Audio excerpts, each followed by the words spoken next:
कहानी की शुरुआत होती है जापान में, जहां 2 लाख से ज्यादा जबरदस्त निंजाज मौजूद हैं, जो देखने में तो आम आदमियों जैसे ही लगते हैं, लेकिन असल में वो बहुत ही खतरनाक जिंदगियां जीते हैं। सुजुकी एक निचले स्टार की निंजा है, जो मैगजीन एडिटर के रूप में आम लोगों के बीच रहती है। एक दिन अचानक उसे एक मैसेज आया। उसने जल्दी से अपने राइटर को अलविदा कहा और एक पुल की तरफ बढ़ी। वहां पहुंची तो उसे एक रशियन आदमी दिखाई दिया, जो कि निंजाज का शिकार करता है। इसी आदमी को मारने का मिशन उसे दिया गया है। उस आदमी ने सुजुकी पर गोली चलाई, जिससे बचकर सुजुकी ने अपनी हील से वार किया, जो अचानक से 2 तीखे खंजरों में बदल गई। वो आदमी जैसे तैसे बचा और अपनी बंदूक से सुजुकी पर गोलियां चलाता रहा, लेकिन सुजुकी ने बचकर कुछ निंजा स्टार्स उसकी तरफ फेंके और फिर पीछे से आकर उसके गहनों पर लात दे मारी। लेकिन फिर भी वो आदमी रुका नहीं। उस पर सुजुकी के करंट वाले डंडे का भी असर नहीं हुआ और उसने सुजुकी को जमीन पर पटक दिया। कुछ दूरी से एक दूसरा निंजा ये सब कुछ देख रहा था। इस निंजा का नाम केटो है, जो कि एक हाई रैंक निंजा है। अब वो उसे गोली मारने ही वाला था कि ऐन वक्त पर उसकी बाजू में एक टूथपिक आकर लगी। जैसे ही उसने पलट कर देखा तो एक लड़का उसकी तरफ भागता हुआ आ रहा था। ये भी एक निंजा है जिसका नाम है कुरो।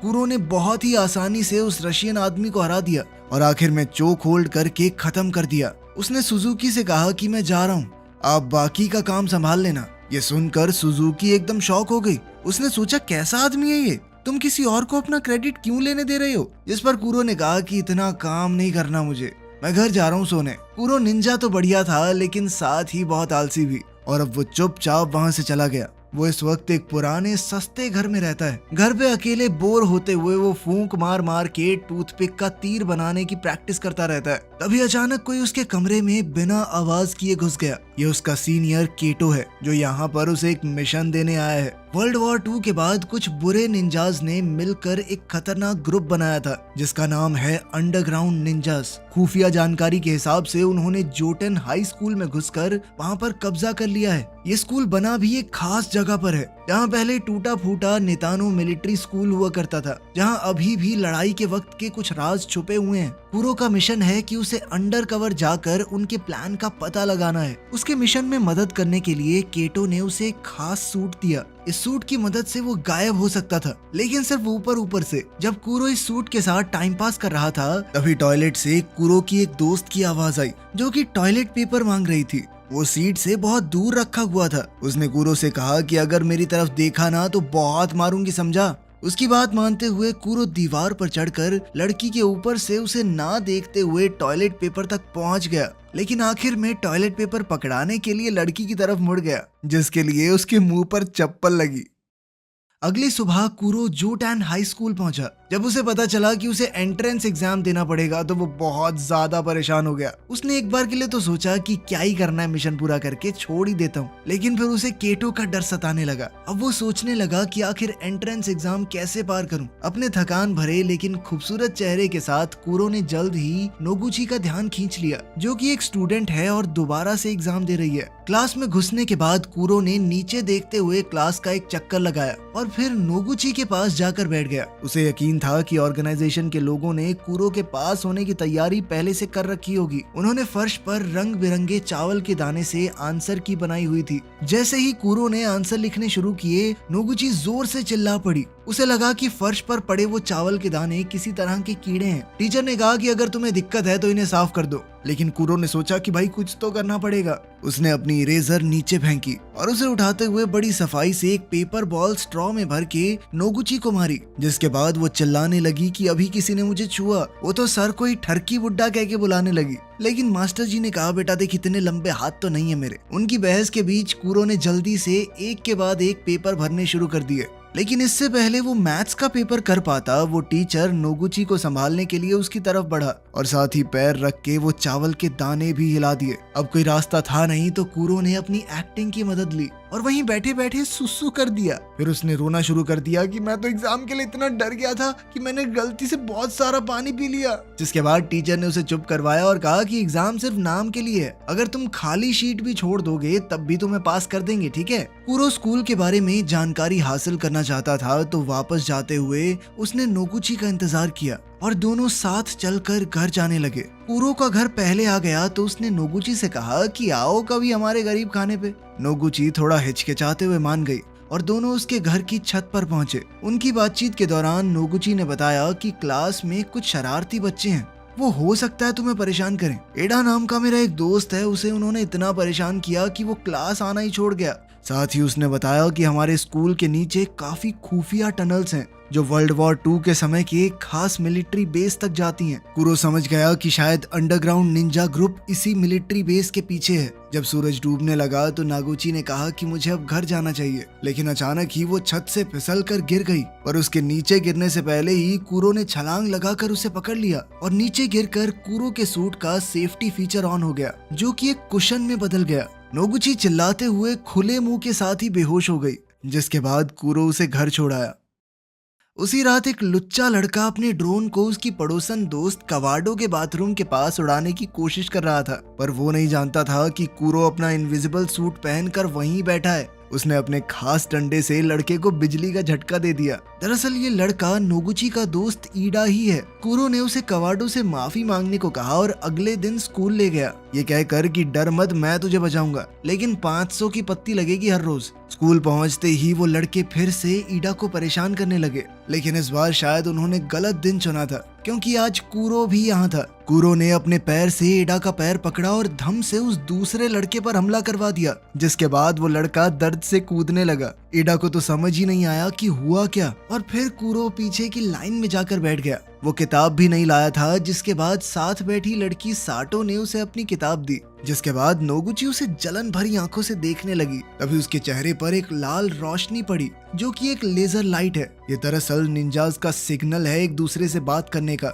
इसके बाद कुरो उठा और क्लास से बाहर चला गया। छत पर शियोन नाम का एक लड़का था, वो एक हाई रैंक निंजा है। उस दिन जब कुरो ने उस रशियन आदमी की छुट्टी की थी, उस दिन वो भी वहीं मौजूद था। इससे पहले वो लड़ाई में कूदता कुरो बीच में आ गया। कुरो की ही तरह वो भी स्कूल में एक अंडरकवर निंजा है, जिसका काम था ये पता लगाना कि अंडरग्राउंड निंजा ग्रुप में कौन कौन है। उन दोनों के साथ साथ एक और निंजा है जो यहाँ पर भेस बदल कर रह रहा है। वो इस वक्त स्कूल का डिसिप्लिन डायरेक्टर है। उसने कुरो को क्लास के बाद बॉयलर रूम में मिलने को कहा और फिर वहाँ से गायब हो गया। तभी कुरो ने देखा कि एडा फिर से मुसीबत में पड़ गया है। वो अपने ऊपर का शरीर गायब करके एक बक्सा मुंह पे पहनकर वहां पहुंचा और उन लड़कों में से एक ने कुरो को लात मारी ये जानने के लिए कि वो कौन है, लेकिन उल्टा वो खुद ही नीचे गिर गया। कुरो ने पहले उसकी गेम बिठाई और फिर एडा के पीछे खड़ा होकर उसके हाथ पकड़ लिए। उसने एडा के हाथ से ही दूसरे लड़के को जबरदस्त मुक्का दिया ताकि स्कूल में कुरो का नहीं एडा का नाम हो। इसके बाद कुरो बॉयलर रूम में डायरेक्टर से मिलने पहुंचा। डायरेक्टर ने अचानक पीछे से एक तलवार निकाली और कुरो पर हमला कर दिया। वो दोनों एक दूसरे को अंडरग्राउंड निंजा ग्रुप का मेंबर समझ रहे थे। कुरो ने डायरेक्टर के हर एक वार का जबरदस्त जवाब दिया। जब उसे पता चला कि डायरेक्टर अंडरग्राउंड निंजा ग्रुप से नहीं जुड़ा हुआ, तो उसने कहा कि पीछे हट जाइए, हमारी सैटेलाइट ने आपके ऊपर निशाना साध रखा है। अगर मैं चाहूँ तो 1 सेकंड में खत्म कर सकता हूँ आपको। लेकिन डायरेक्टर को लगा कि कुरो बकवास कर रहा है, उस जैसे लो क्लास निंजा के पास सैटेलाइट का एक्सेस हो ही नहीं सकता। लेकिन तभी आसमान से सैटेलाइट ने लेजर से हमला किया और डायरेक्टर की तलवार बीच से काट दी। डायरेक्टर समझ गया कि इससे पंगा नहीं लेना, जिसके बाद कुरो वहां से चला गया। बाहर निकलते ही उसने देखा कि उसकी क्लास की सबसे फेमस लड़की मित्सुकी उसका इंतजार कर रही थी। वो कुरो को देखकर कुछ अजीब से तरीके से मुस्कुराई और बिना कुछ कहे वहां से चली गई। पास ही के एक स्टोर में कस्टमर के बाहर निकलने के बाद स्टोर का सेंसर वाला दरवाजा खुद ब खुद खुला और फिर बंद हो गया, जैसे कोई अदृश्य चीज अंदर गई हो। और कुछ ही देर में स्टोर का सामान गिरने लगा। स्टोर में मौजूद उस औरत ने लड़ने की कोशिश की, वो भी एक निंजा थी, लेकिन इस इनविजिबल आदमी ने उसे खत्म कर दिया। सुजुकी को एक मैसेज आया कि किसी ने उसकी मेंटोर जो कि एक निंजा थी उसका खून कर दिया है, और तभी सुजुकी पर भी वार हुआ। सुजुकी समझ गई कि ये जरूर कोई अंडरग्राउंड निंजा ग्रुप का आदमी है, क्योंकि उनके पास ही ऐसा सूट है जो एक इंसान को पूरी तरह गायब कर सकता है, जबकि उनका सूट आदमी को आधा ही गायब करता है। वहीं जब साटो स्कूल से घर जा रही थी तो उस आदमी ने उसे पकड़ लिया। सुजुकी ने चेतावनी दी कि वो किसी आम आदमी को नुकसान न पहुंचाए। इस पर उस आदमी ने सुजुकी से कहा कि तुम्हारी मौत यहाँ नहीं लिखी, कोडान हाई स्कूल में लिखी है। उधर नोगुची अपने कमरे में बैठी कूरो के बारे में सोच रही थी। पिछले कुछ दिनों से वो कूरो के ख्याल को अपने दिमाग से निकाल ही नहीं पा रही। वो उसके साथ एक खुशहाल जिंदगी बिताने के सपने देख रही थी और तभी हमने देखा कि कूरो उसके बिस्तर के पास आधी रात को चुपचाप उसे घूरते हुए बैठा था। कूरो ने उसे बताया कि स्टोर में काम कर रही एक निंजा को मार दिया गया है और उसे डर है कि अंडरग्राउंड निंजा गैंग हमला करने वाली है। उनके स्कूल में बहुत ही जबरदस्त लड़ाई छिड़ने वाली है। उसने नागुची से कहा कि तुम कुछ दिनों के लिए स्कूल मत आना, ठीक है? और फिर बिना कुछ कहे कूरो खिड़की से बाहर कूदकर गायब हो गया। इसके बाद हम एक आदमी को इस तरह भागते हुए देखते हैं मानो कोई उसकी जान के पीछे पड़ा हो। अचानक एक निंजा स्टार उसका पीछा करने लगा और मौका मिलते ही उसकी टांग में जा घुसा, जिसके बाद वो आदमी गिर पड़ा। इस आदमी का नाम सारुटा है, जो पहले कूरो की टीम यानी NIN का ही एक निंजा था, लेकिन अब उसने वो ग्रुप छोड़ दिया था। जिसके बाद उसका पीछा कर रहे उस इनविजिबल आदमी ने कहा कि क्या वो अंडरग्राउंड निंजास के साथ जुड़ना चाहेगा। सारुटा इसके लिए 1 सेकंड में मान गया और कहने लगा कि लोगों को मारने में तो मुझे बहुत मजा आता है, बताओ कौन है टारगेट। पता चलता है कि जो इनविजिबल निंजा सभी निंजास को मार रहा था वो कोई और नहीं बल्कि सारुटा ही है। अगली सुबह जब एक स्टूडेंट स्कूल जा रहा था तो सारुटा ने एक ही झटके में उसकी मुंडी उड़ा दी और बॉडी को अपने साथ ले गया। उधर कूरो के मना करने के बावजूद भी नोगुची उसे ढूंढते हुए स्कूल पहुंची। तभी स्कूल के डायरेक्टर ने उसे देख लिया। नोगुची ने हड़बड़ाकर सब कुछ बता दिया कि कूरो ने उसे बताया था कि स्कूल तबाह होने वाला है। डायरेक्टर समझ गया कि लड़ाई छिड़ने ही वाली है। उसने नोगुची को एक अंगूठी दी और कहा कि ये कूरो को दे देना, उसे ढूंढने की कोशिश करो, ये बहुत जरूरी है। कुछ देर बाद सारुटा उस स्टूडेंट की बॉडी के साथ क्लास में पहुंचा। अभी भी उसे कोई देख नहीं पा रहा था और अचानक से वो बिना सर का शरीर सबके बीच में आकर गिरा। क्लास में हड़कंप मच गया और सारुटा एक के बाद एक स्टूडेंट्स को खत्म करने लगा। कुछ स्टूडेंट्स कमरे से निकलने में कामयाब हो गए, लेकिन सारुटा अब भी उनके पीछे था।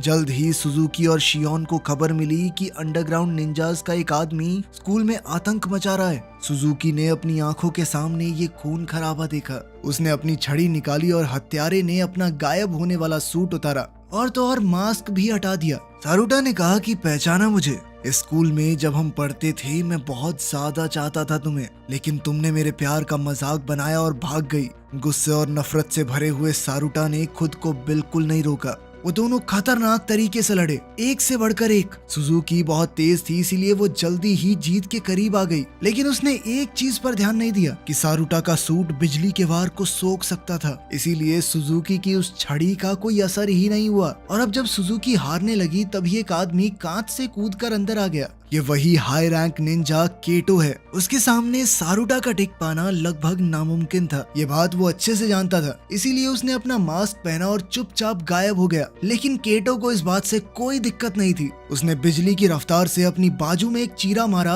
और सारुटा की तरफ अपना खून फेंक दिया ताकि उसके सूट पर निशान लग जाए और उसका गायब शरीर फिर से दिखने लगे। केटो ने सारुटा पर अपनी तलवार से हमला किया, लेकिन सारुटा के एडवांस सूट ने गुब्बारे की तरह फूल कर उसे बचा लिया और सारुटा मौका देखकर वहां से भाग निकला। वहीं नागोची अभी भी कूरो को ढूंढ रही थी। तभी वो घबराए हुए ईडा से टकरा गई। ईडा ने उसे बताया कि मैं, कूरो और एक तीसरा लड़का उन टनल्स वाले एरिया में गए थे। वहां पर अफवाह है कि एक रास्ता अंडरग्राउंड बंकर तक जाता है। मेरी और उस दूसरे लड़के की हिम्मत नहीं हुई अंदर जाने की, लेकिन अब मुझे कूरो के लिए डर लग रहा है। उधर कूरो को अंदर एक लड़की दिखाई दी। ये लड़की मित्सुकी है और वही है जिसने ये पूरा प्लान बनाया था। जितना कूरो ने सोचा था, मित्सुकी उससे बहुत ज्यादा ताकतवर थी। उसने मित्सुकी पर एक बम से हमला किया, लेकिन वो पल भर में उससे दूर एक दीवार पर एक उंगली से लटकी हुई थी। कूरो ने उस पर 2 हाई वोल्टेज केबल फेंकी, लेकिन उसने अपने नंगे हाथों से वो तारें पकड़ ली, मानो बिजली का उसके ऊपर कोई असर ही ना होता हो। वहीं सारुटो स्कूल में घूम रहा था। तभी उसके सामने शियोन आ खड़ा हुआ। उसने अपनी तलवार उठाई और बहुत ही ज्यादा फुर्ती के साथ सारुटा का मुकाबला करने लगा। शियोन ने बड़ी चालाकी से जमीन पर कांच बिखेर दिया, जिसके बाद उसे पता चल जा रहा था कि सारुटा है कहां पर। साथ ही उसका वो टेडी बियर भी सारुटा की लोकेशन को पिन पॉइंट करने में कामयाब हो गया। उसने सारुटा को एक दीवार से लगा दिया। अब कुछ ही पलों में सैटेलाइट के हमले से सारुटा मारा जाता, लेकिन ऐन मौके पर वो वहां से बच निकला। शियोन उसके पीछे भागा और उसने छत पर सारुटा को पकड़ लिया। शियोन ने अपनी तलवार के वार से सारुटा पर जबरदस्त हमला किया, लेकिन वहां सिर्फ सारुटा का वो सूट था और सारुटा ने पीछे से अचानक उस पर हमला बोल दिया। इस अचानक हुए हमले से शियोन ने बचने की कोशिश की, लेकिन उसकी तलवार 2 हिस्सों में टूट गई। शियोन एक बेहतर फाइटर जरूर था, लेकिन अंडरग्राउंड निंजास के हथियार ज्यादा ताकतवर थे और इस लड़ाई में उसके कंधे पर खतरनाक चोट लग गई। अब घायल और घबराए हुए शियोन के पास अपनी आधी तलवार से बचाव करने के अलावा कोई दूसरा चारा नहीं था। वो हारने ही वाला था, लेकिन तभी केटो ने वहां आकर बाजी पलट दी। उसने अपनी तलवार सारुटा के शरीर के पार करके उसका खेल खत्म कर दिया और आखिरकार शियोन की जान बच गई।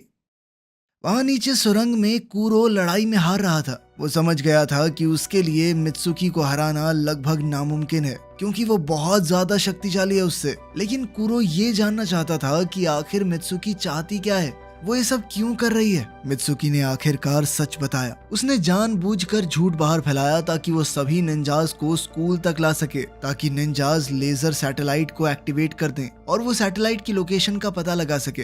हैक किए हुए डेटा का इस्तेमाल करके इन्होंने सैटेलाइट का पता लगा भी लिया और अब उनका एक आदमी उस सैटेलाइट के पास पहुंच चुका है। उनके एक खास सूट स्पेस में भी काम करते हैं। उधर मित्सुकी ने कूरो पर एक खतरनाक हमला किया। मित्सुकी की जबरदस्त ताकत से कूरो लगातार अपना बचाव कर रहा था, लेकिन असल में वो सिर्फ वक्त काट रहा था कि कहीं से उसके दोस्त आ जाएं और उसे बचा लें। तभी वहां नागोची ईडा के साथ आई। नागोची ने कूरो को वो अंगूठी दी जो डिसिप्लिन डायरेक्टर ने उसे कूरो को देने के लिए कहा था। उसने वो अंगूठी पहनी और उसका एंटीना ऑन किया। तभी एक ड्रोन तलवार लेकर वहां आ गया। उसने वो तलवार उठाई और पैर से मित्सुकी की तरफ धूल उड़ाई और फिर मौका देखकर वार किया। दोबारा से दोनों ने डट कर एक दूसरे का सामना किया, लेकिन कूरो समझ गया कि मित्सुकी के ऊपर सीधा वार करना बेवकूफी है। उसे चकमा देकर अचानक हमला करना होगा। उसका गायब कर देने वाला सूट भी किसी काम का नहीं था, क्योंकि वो सिर्फ उसके ऊपर के शरीर को गायब करता था। सूट एक्टिवेट करने के बावजूद भी मित्सुकी उसे देख तो सकती थी।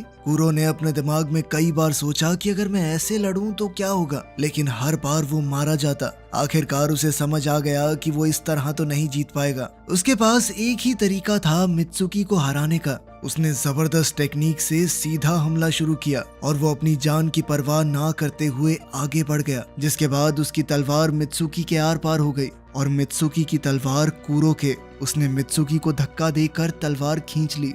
मित्सुकी वहीं ढेर हो गई। कूरो पहले ही अपनी पूरी हद तक पहुंच चुका था। वो लड़खड़ाता हुआ घायल होकर नीचे गिर पड़ा। नागोची ने जल्दी ही उसे उठाया और दोनों वहां से निकल गए। अंडरग्राउंड निंजा ग्रुप का एक आदमी सैटेलाइट के अंदर पहुंच गया था और उसने सिस्टम में वायरस अपलोड कर दिया, जिसके बाद पूरा लेजर सिस्टम उनके कंट्रोल में आ गया और जैसे ही उसने डायल घुमाया पावर लेवल मैक्सिमम हो गया। उस लेजर का टारगेट स्कूल में था, इसीलिए अब तो साइज बड़ा करने के बाद पूरा स्कूल लेजर से उड़ गया। धमाके के इस झटके से अंडरग्राउंड बंकर में कंपन हुई। बंकर टूटने लग गया और एग्जिट भी बहुत दूर है। नागोची और कूरो बाहर निकलने की कोशिश कर रहे थे, लेकिन कूरो बुरी तरह से घायल था। कूरो को लगा कि वो जिंदा तो नहीं बच पाएंगे, इसीलिए उसने अपना गायब होने वाला सूट उतारा और नागोची पर ढक दिया। अब सारा मलबा टूटकर इन दोनों के ऊपर ही गिर रहा था। कुछ देर बाद नागोची वहां से बाहर निकली, क्योंकि उस खास सूट ने उसकी जान बचा ली थी और कूरो ने दुनिया को बचाने के लिए अपनी जान का बलिदान दे दिया। लेकिन फिल्म के आखिर में हम कूरो के जुड़वा भाई जूरो को देखते हैं, जो न जाने क्यों नोगुची से मिलने आया था। वीडियो पसंद आई तो लाइक कर देना, चैनल को सब्सक्राइब कर देना। मिलते हैं अगली वीडियो में।